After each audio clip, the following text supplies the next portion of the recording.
I say there are things better left unsolved. Who knows what waits for us in nature's no man's land? Impossible, unbelievable, fantastic. But I tell you, it could happen. It could happen. It could happen. It could happen. Yes, it could happen. For various authorities believe that buried somewhere under the polar ice cap, in a state of suspended animation, are the awesome creatures, the leviathans that roamed the earth at the dawn of time. And under certain conditions, a nuclear explosion could free one from his icy tomb. Then, guided by instinct, the beast would come back to the caverns of the deepest Atlantic where it was spawned. An armored giant, wreaking his prehistoric fury on modern man and his puny machines. Cities would be terrorized by the cruel intruder from the past. Populations crazed and panicked with fear by its destructive force.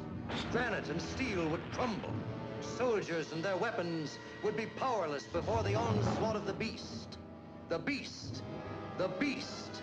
The beast from 20,000 fathoms.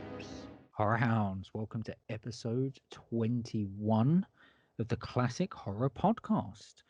We're continuing our path into 1950s sci-fi horror that brings us to one of the most influential films of the decade, The Beast from 20,000 Fathoms. Now, this is well known for many reasons, mainly for being the precursor to Godzilla, which we are definitely going to get into. And actually, one of the reasons I wanted to do this episode right now was we're like days away from Godzilla versus Kong. It's the thing that's probably going to drag my ass back to the cinema because I got both my shots, which is the only reason I'm like, well, I've got both my shots. Oh, well, no, I like, without a doubt, man. Yeah, I'm like, so it's gonna come out here. Godzilla versus Kong's coming out here April something. So it's like a couple of weeks away. But the cinemas don't reopen for like another month after that. I don't think cinemas reopen until May. Okay. But like part of me is like, then how is it coming out? Just digitally, just online, just like through. Shit. Yeah, just through like, you know. But I mean, it's got to be one of those that'll be in the theaters when they open, right? Yeah, it will be. Yeah, it will be like one of the first. So like, I'm thinking of not renting it and just waiting so I can go and see it in the cinema. For 100%. Like, because like I really want to go see Nobody in Dolby, which I could do this week. Yeah. But I'm waiting for Godzilla Kong. Yeah, definitely, man. I think I'm probably gonna put it off, and I reckon a few of you out there listening from interactions I've had on Twitter will also be waiting to go and see it in a theater because, you know, it's a giant monster movie. How can you not watch it in the cinema? And I can't think of a better way to go back to the cinema than with something of that scale. Right, exactly. You know what I mean? Yeah, showing you. Like if it's not that or Lawrence of Arabia, what are you doing going back to the cinema already? Well, yeah, I mean, and I've also I've tried staying away from like full reviews and that but from like early stuff I've heard. I have avoided all the trailers. Like when Twitter tries to show me one, I scroll by it. I ain't seen shit. I ain't seen shit other than the one shot of like Godzilla jumping up out of the water and Kong jumping to punch him. That is all I know about that movie. That's all I want to know. Yeah, so it's quite good, and what I'm about to say isn't a spoiler. But, okay.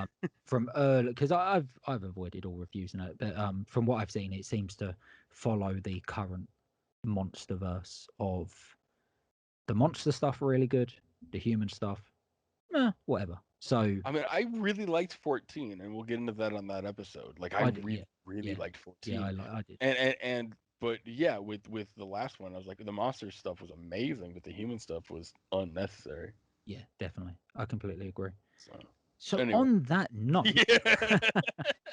the film the film we are covering on this pod, The Beast from 20,000 Fathoms. So first time you had seen this, Michael? Absolutely, which is a little shameful on my part, given how much stop motion means to me, and like I love Harryhausen's work. You know, like I've seen. I can't tell you how many times I've seen Clash of the Titans. Like that's of course, yep, that's a whole another conversation. But to be honest with you, like I've seen Jason the Argonauts, and I want to say like I've seen at least like his bits from most of his other work, but I Yeah, haven't seen the films. And this is yeah, one I had always been aware of, and I had seen countless stills from and a couple clips, but largely didn't kind of know anything about. So I was really excited to get into it.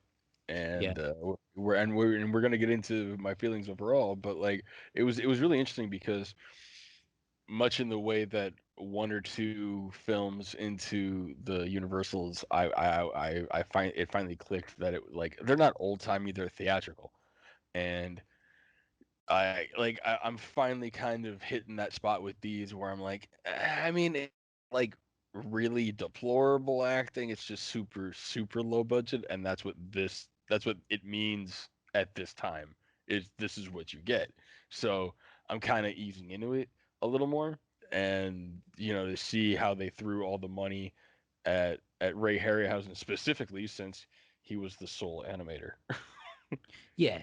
This was his first major outing, and it should be noted that the Oh, but really? yeah, this Okay. was all off the back of the re-release of re-release of King Kong. Sorry, there was the original King Kong from the 30s, and then they re-released Kong in 51, 52, and that was a huge success. And then yeah, and then they wanted to make more films of that genre, big giant monster movies. And Yeah. Warner Bros.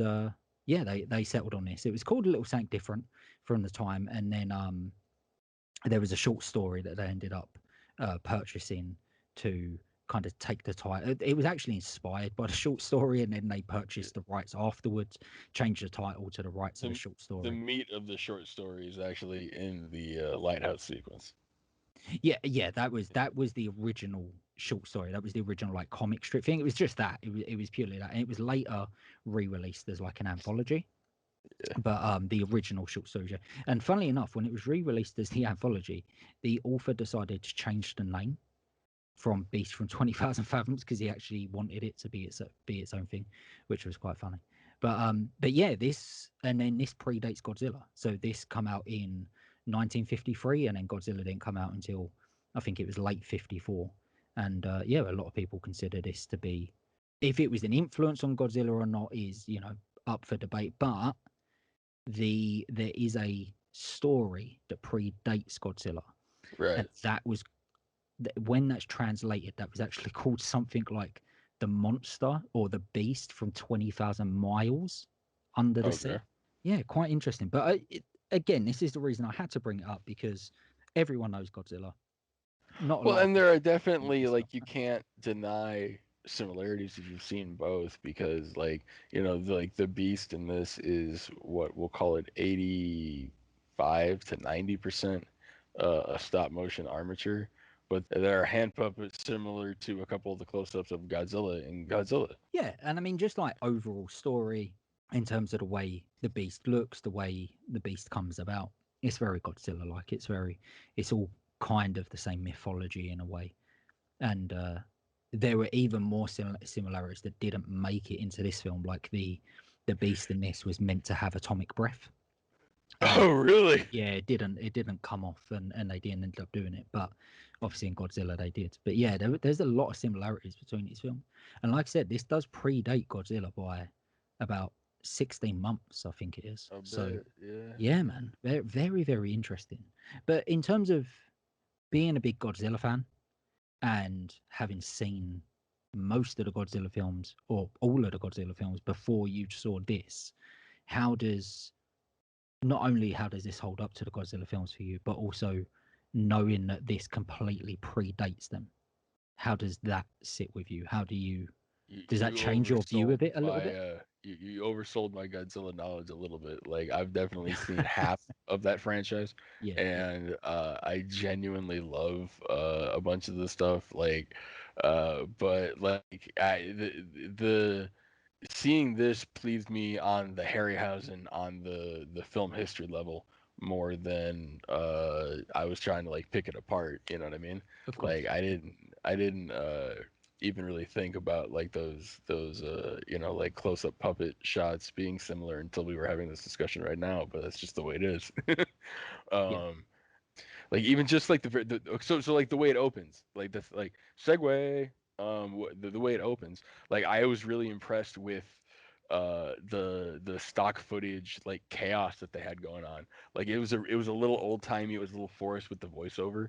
It was a little like in your face, but man, like the giant like glaciers falling Yeah, and the yeah, mushroom clouds that they had going on. very I very can't cool. imagine that the average person that may have been able to see the film would have seen anything like that before.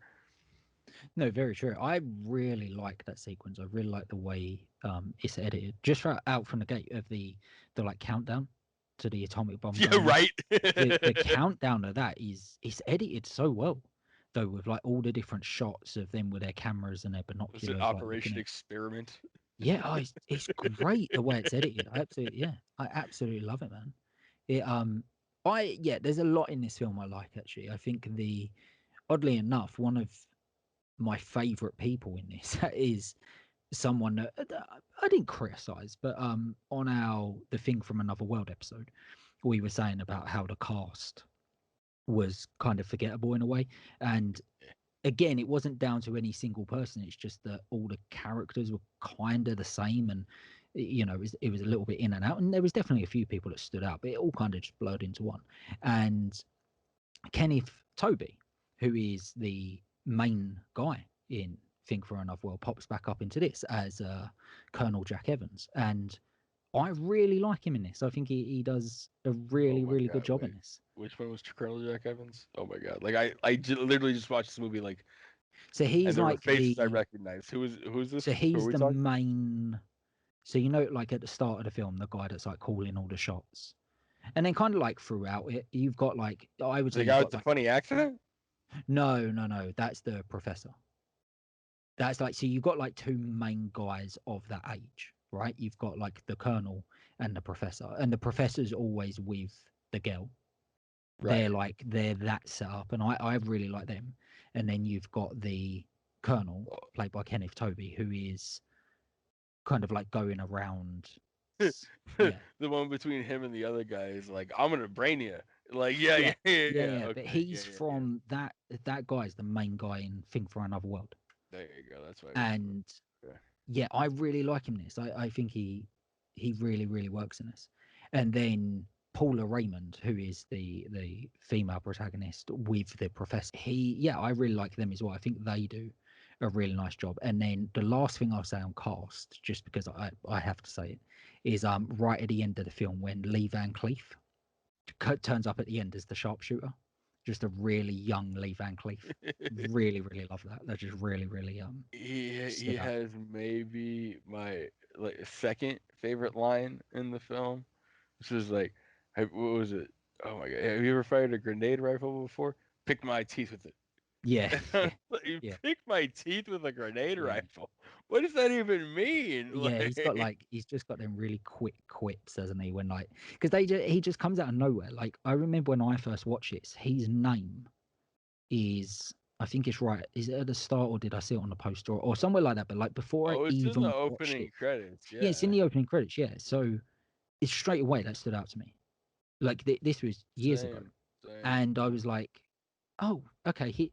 And then just like the whole way through the film, I'm like, where is he? Where is he? Where is he? And then like Same. it's right Same. at the end, and you're like, oh, okay. And he just like walks in. It's this really like cool entrance of like this sharpshooter, and then there's like the kind of ridiculous sequence of where they got to get to the top of the roller coaster. They decide to like ride the roller It was coaster it to was the more top. than a little ridiculous, Yeah, but rather I than just enjoyed walking. it thoroughly. Yeah, I Yeah. did. Yeah. I mean, at that point, it's a giant monster movie, so you kind of got to let go of a little bit of logic, haven't you? Really? More than a little bit of logic, because immediately thereafter is my one giant nerd rage note that I had to take, which was okay. Look, all right. I will buy that your radioactive isotope is the thing that's going to take this monster down. But what I need a little more clarification on is why it would kill it, but not toxify the surrounding area. Very true. Come on, guys. Yeah, very, very true. Yeah, very I true. know I'm overthinking it, whatever, but still. Yeah, do you know what though? You've got her at some points, haven't you? You've got her if the mythology is asking you to believe one thing and it doesn't make sense on the other side of that, then yeah, I completely do. I do that myself, to be honest. I didn't do it in this film, but I definitely do that with other films. Yeah, but let's come on then. Let's move on to the main event. Ray Harryhausen, monster in this, dinosaur, pre-Godzilla, whatever you want to call it.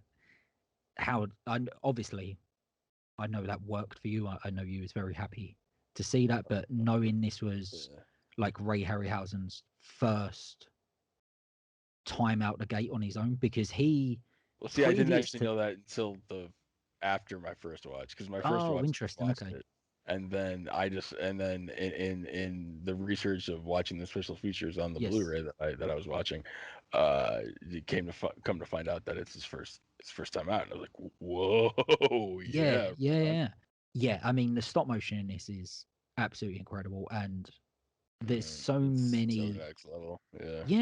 especially the city stuff, like the glacier stuff and the stuff at the start is like okay, and I like the way they kind of hide the monster a little bit, but the stuff in the city really works. Well, it doesn't just really work. Like, the thing that I love about it is like it's recognizably the reason that it works now, even if it looks a little what it is, like older, cheaper, harder, more difficult to pull off a true fluidity. But personally, that's what leads to some of the charm. But the fact that the way that the creature moves, the way that the creature reacts, the way that its tail flows behind it, the way that it goes from kind of curiosity to rage, sort of specifically like when it attacks the boat has some of my favorite shit in the entire movie, like the poor man's process of just the entire scene, like the lighting on it, the stereotype of the old sea guy, just picture a dude in a rain slicker on a boat. It's that guy. That's the guy in the movie, okay? And when the creature pops up and attacks it, and its body weight pulls the one side of it down and attacks the other side, like, I'm gonna bite your head. And then as he's doing that, it causes the other side to come up. He's like, hey, what you doing? I'm gonna bite your other head.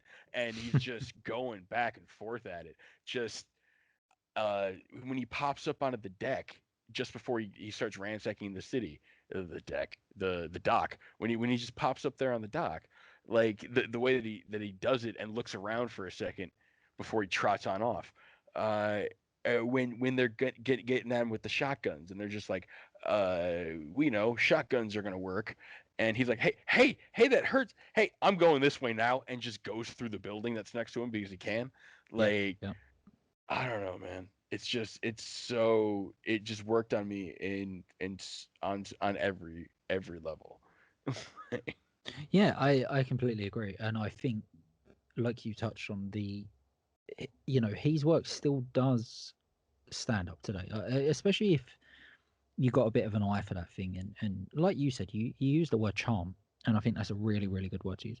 If you're charmed by this type of animation and charmed by the early effects of cinema, and we touch on a lot in our Universal Monsters series about makeup and the way that makeup still holds up, and I do think these effects still hold up, because okay, maybe they don't look as realistic as some of the CGI work they're doing now, but we also know that none of this is real anyway, right? So like, if you can buy into the idea of you're seeing a little bit of magic at the movies, this still holds up. There is still some magic in it. There is still some real charm in this. And I think that absolutely, man, one of the reasons Ray Harryhausen's work stands up, and one of the reasons he is still so celebrated to this day, is because of the absolute effort he puts in to bringing those effects to life. It is, it's always been said that the difference between his stop motion, a lot of other people's stop motion of this era as well, the reason his was always the best and stood up was the way he made it interact with the environments. So it wasn't just shooting a miniature that you then either, put your screen behind with the plate you've already filmed, or, he was making sure that it looks like it was in that plate. You know, it wasn't a separate entity. It wasn't like he was just filming this miniature, you know, or this, you know, stop motion on its own.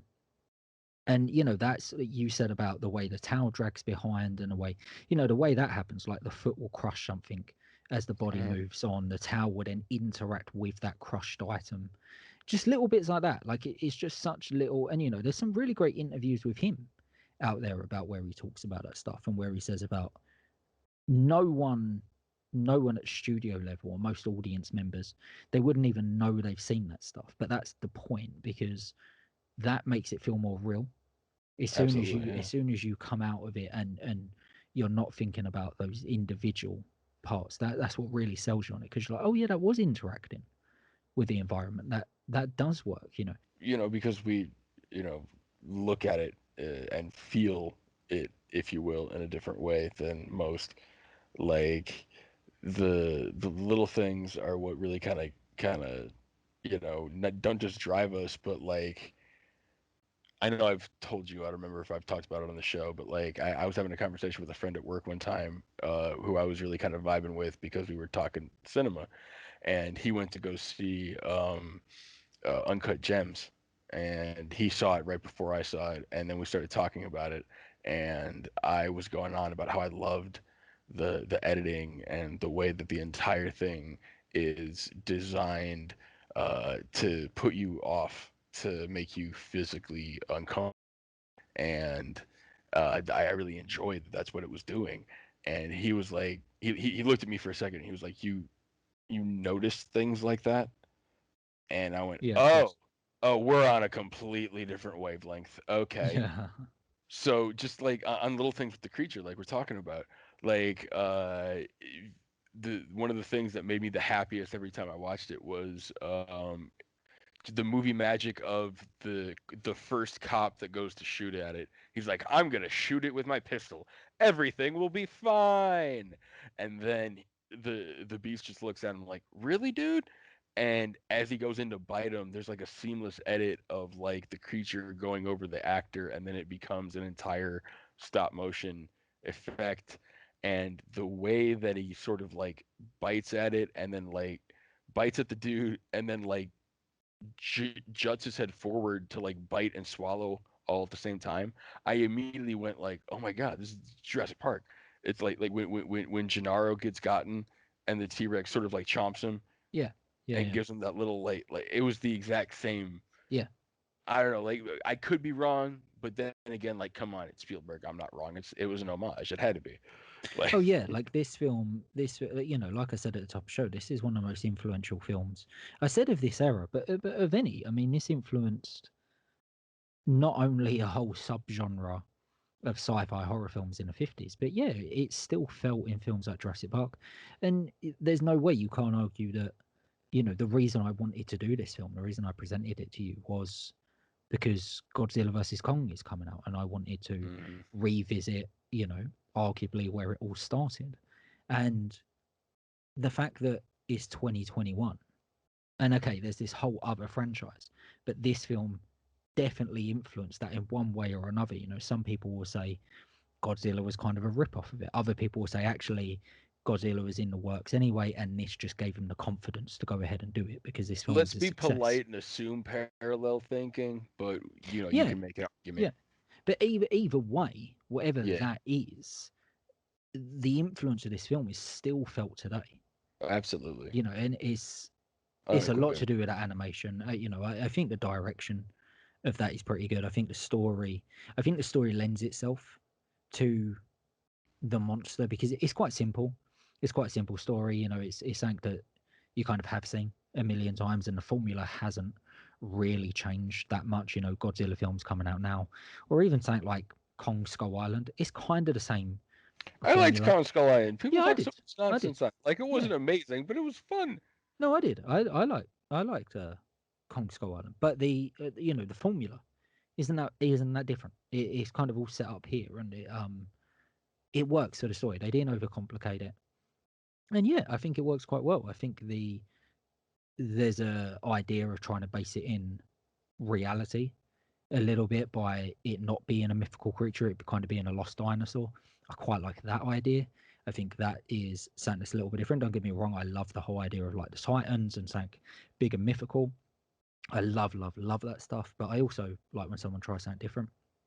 And yeah, this works for me, man. But yeah, I do think, bringing it back to the animation definitely holds up. The animation, like like you said, if you're charmed by that type of animation, this is going to work for you. There's no way this doesn't work for you. This is some of the best work that he done, and this was basically the first thing out the gate. So yeah, you can't really go wrong with that, can you? And I think for that alone, that's why I'd recommend this film. Like, I knew you weren't gelling too well with the 1950s stuff, but I knew you gel with this film through that aspect. You know what I mean? Like, I knew you would gel with the monster. So if I recommend this to anyone listening, it would be on that. If you don't gel with 1950s stuff, man, go and be charmed. Go and be charmed by the effects and by the stop motion, because yeah, I think it's still quite lovable. I know you do. So yeah, go and check it out. But yeah, let us know what you think. And if I'm also interested from the point of view of, if you can't gel with it, if you literally can't watch stuff like this, why? Like that, and there's no right or wrong answer. I'm genuinely interested in finding out No why judgment. Same here. doesn't this work? Yeah, Please let us know if definitely. you completely differ with us. Like all respect. Let's have a discourse. What's up? Yeah, without a doubt. That's exactly my point. Yeah, because there's no right or wrong, man. Like I always said, there's no gatekeeping at all. Yeah. But my only real bit of trivia is they only had one puppet. They had one beast puppet. Like, really? One? What if something happened? One puppet? How dare It's you? all they could afford, man. It's all they. This weren't made for. Actually, I think back in the day, it probably wasn't too bad of I it. The think budget of it's this like was, modestly budgeted. yeah, it was Like, two it hundred thousand. wasn't dirt cheap, but it wasn't like out there. Yeah, it was 200,000, which for like a horror movie or a sci-fi horror movie of the 50s, that was pretty good. They weren't throwing around multi-million dollar budgets, so 200,000 weren't too bad to kind of do what they was doing. I mean, you couldn't even design the monster for 200,000 these days, but I mean, really, you might be yeah, able to hire somebody to sketch it for you. yeah, that's probably all you get. You get like half a storyboard for 200 grand, but you definitely wouldn't get a full Ray Harryhausen monster these days for 200,000. I tell you, definitely not. My only other bit. So any listeners who aren't aware, Ray Harryhausen and Ray Bradbury were like fast, hard, long-term friends, Oh and they yeah, were like yeah, they were friends all the way to the end. They yeah, were man. the cutest old men together in this one special feature on the Blu-ray. Oh, is that on the one on the Warner Bros. Lot where they like reconnect after so many years? Oh, I don't know if they reconnected for so many years because I really don't like I didn't have a lot of time to do Yeah. like deep research Is like it I would where have they're liked. like they're just talking in front of an audience and Ray Yeah, it's Bradbury's like in a like the small audience wheelchair that and had just watched the film. yeah, Yeah, and so good, man. they were Yeah, just talking, and but like just the fact that they were talking the way they were talking, like it's like that's like those are homies, and the fact that they just casually dropped like, oh yeah, we were hanging out with Forrest J. Ackerman, and we just invited Fritz Lang over for dinner one day, yeah, and I'm like, can we have 45 minutes on that story, please? How do yeah, you just yeah, say that and like it's a thing? yeah, yeah, yeah. Yeah, Oh I man. really like the If you their have the chance relationship to is track amazing. that down, like I don't know if it's on YouTube or whatever, but if you can get the American release of the Blu-ray or Oh, it's on just our see Blu-ray release as well. Yeah, it's yeah, there you go. If you get your hands on the Blu-ray, it's 16 minutes of pure cinematic friendly joy. yeah. They're the two guys that are completely responsible for this. As I touched on at the very top, Ray Bradbury's short story is the influence over this, and the title was completely stolen, if you will, because they changed the title of the short story for the re-release. But yeah, he's completely responsible for where this film come from, and then obviously, I mean, we've spoke about him at length. Ray Harryhausen. I mean, absolute legend, and a lot of those techniques I touched on, we're not really doing stop motion a lot now, but in CGI, they're still trying to put in a lot of the stuff he does. I touched on the way he's stop motion. I have to cut you off. If you love stop motion in any way, shape, or form, and you know the name Phil Tippett, you go to Google, you type in Phil Tippett, you type in Mad God, you are going to thank me. For another time. Do it. No, yeah, I completely agree with that, man. Yeah, Ray Harryhausen's influence is just still felt today, and that was obviously our way to do this for the Godzilla tie-in, but I knew you would get a kick out of it, and hopefully, so out very there, accurate, sir. Yes, I hope a couple of you out there will get a kick out of it. So yeah, that's where we'll wrap it up this week. Thank you so much for joining me again, Michael, and thank you so much everyone out there for joining me. And until next week, Horror Hounds, stay very, very safe. Take care, everybody. Bye.